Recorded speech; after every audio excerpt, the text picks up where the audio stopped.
की निष्पक्ष और शांतिपूर्ण मतगणना प्रक्रिया सुनिश्चित करना हमारी सर्वोच्च प्राथमिकता होगी। कानून व्यवस्था बनाए रखने के लिए पुलिस को सख्त निर्देश दिए गए हैं। कानून तोड़ने वालों को बर्दाश्त नहीं किया जाएगा।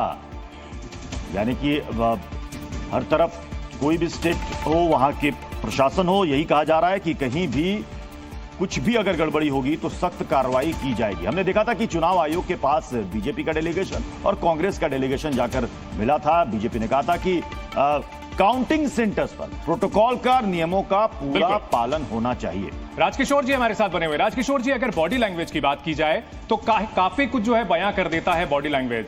अगर इस बार की बात की जाए एनडीए नेताओं के और इंडिया गठबंधन के नेताओं के बॉडी लैंग्वेज को देख करके क्या नजर आता है, क्या कुछ संकेत मिलते हैं?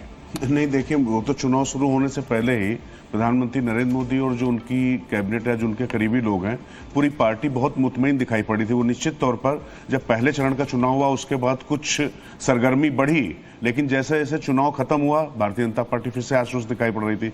और वहीं इंडिया गठबंधन के जो तमाम प्रत्याशी कभी अपने कार्यकर्ताओं से अपील कर रहे हैं कि ईवीएम हैक करने की बात कर रहे हैं और खून बहा देने की बात कर रहे हैं, महाभारत उनको अगर याद आ रहा है, तो निश्चित तौर पर ये कहीं ना कहीं ये हताशा। आपको रोकना चाहूंगा, इस वक्त की एक बड़ी खबर आ रही है पश्चिम बंगाल से। जादवपुर के भांगोड़ में धमाका हुआ है। पश्चिम बंगाल, जहां चुनाव के दौरान और चुनाव के बाद हिंसा का कुख्यात रिकॉर्ड रहा है, जादवपुर के भांगोड़ में धमाका हुआ है। देर रात बम बनाते हुए धमाका हुआ है। आईएसएफ, जो कि काफी सुर्खियों में आई है, तृणमूल कांग्रेस के साथ संघर्ष में नजर आती है जगह जगह, उसके 5 कार्यकर्ता घायल हुए हैं। यह सिलसिला प्रत्युष पश्चिम बंगाल का आपने भी कवर किया था विधानसभा चुनाव के दौरान, और यह पता नहीं यह सिलसिला थमता क्यों नहीं है। देखिए, मतदान के दौरान भी, उस दौरान भी हंगामा, बवाल, हिंसा की खबरें आई। अब देखिए, जब आज काउंटिंग हो रही है, उससे पहले भी पश्चिम बंगाल से लगभग वैसे ही खबरें, वैसे ही तस्वीरें सामने आ रही हैं।